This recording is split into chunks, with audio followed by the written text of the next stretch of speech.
So they're one big happy family, or half of a big happy family on that ship. What's gonna happen in that cauldron where you got Hook and Rumple and Gina and all those guys?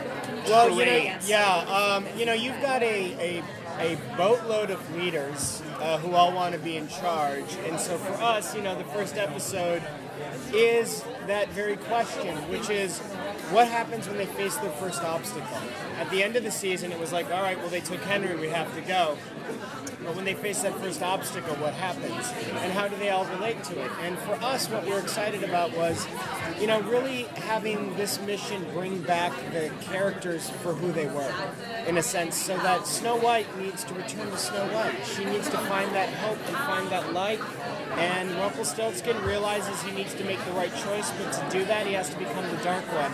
So every character is going to be, Prince Charming is going to be the prince, the noble knight that leads us into war. And Emma has to realize that this is her, the show started with her saying to Henry, I don't have a kid. And now she's a mother on her way to go find him. If season 1, the characters were two separate characters, the Scribbler characters and the fairy tale characters, and in season 2, they were this mix of we are both, figuring that out. Season 3 is about the journey back to who they are, and for Emma, the journey forward. I think if in season 1 she didn't believe, season 2 she did believe, now what does it mean to believe and be a savior? And I think belief, as we know, is a large part. You need to believe in fairies to see Tinkerbell, and Neverland runs on belief, and it's also, you'll see a place that makes you kind of confront who you were, because you never get to grow old.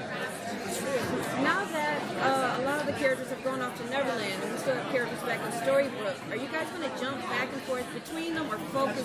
We're going to focus, the first part of the season is very heavily focused on Neverland and the ship, and we will be flashing back to characters' lives.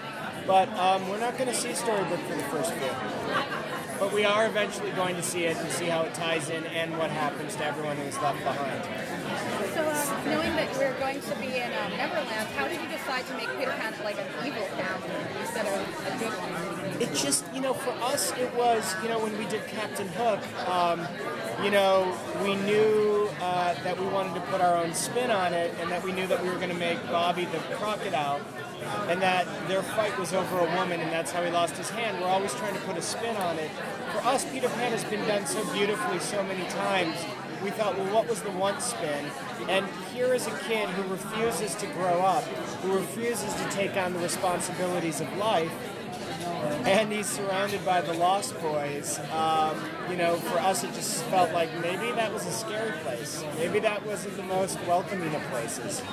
So last year, the guys, now their names are escaping me. The really evil guys that came, Bellfire's fiance. Greg and Tamara, Greg and Tamara, thank you. I was having a senior moment. Almost dabbled into a nanotechnology thing, with what they did with Regina, and sort of like Well, what's interesting to us is that they were anti-magic, very fundamentalist against magic, and yet they did not realize, as we learned at the end, that they are actually working for Peter Pan. So, what was the technology? Was it technology? Was it magic? That's did it come from Neverland, or did it come from Silicon Valley? And what happens when you believe in something so wholly with your whole being, and then it's ripped away from you? And that's what they're going to have to face. Maybe technology is magic. Exactly. Maybe it is. That is why we put Rumpelstiltskin on a plane.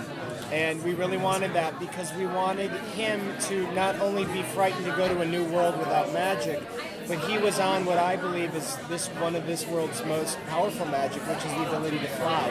And so when you go back and you watch that scene and you see him and he gives that look, there's a part of him that's nervous to confront his son, and there's a part of him because he says, what magic is this? It's a great moment. Yeah, and only Robert could play it so beautifully, because the magic of Robert Carlyle is you don't have to write words for him. He will just play it on his face. Much better, and then we will take credit here today. But of course, that's what we said.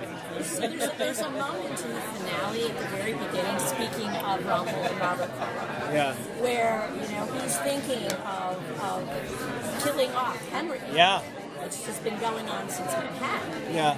And would he have done it had he not been interrupted? He was doing it, and, you know, I think the thing for him is he's a difficult man to love, and he always makes the wrong choices. Would he have gone through with it? We'll never know. But the fact that he was even there contemplating it shows, you know, that this is a man who, you know, what's interesting is he's on his way to save Henry because of his son, because he believes his son is dead. But we know his son is alive. So the question, you know, really all of this became about getting his son. He basically created the monster in Regina to enact his curse because he could not enact a curse. The thing he loved most was the thing he was after. So for us, he was willing to ruin everyone's life to get to his son. So there is the horror of that, but then there's the beauty of a man who just wants to reconnect with his child. And that's his character is always bouncing between that. And that's for us as writers the most fun. And he's got that great hero moment at the end of Yes. the episode too, you know, with the girl and everything. His story in the premiere is one of our favorites. Can you tease it a little bit? I can say that he is on a very, very dark mission. He is committed to going to fulfill the prophecy and let himself die to save Henry. And we are going to see a whole new Mr. Gold. Thanks, guys. Thank you. So much. Thank you.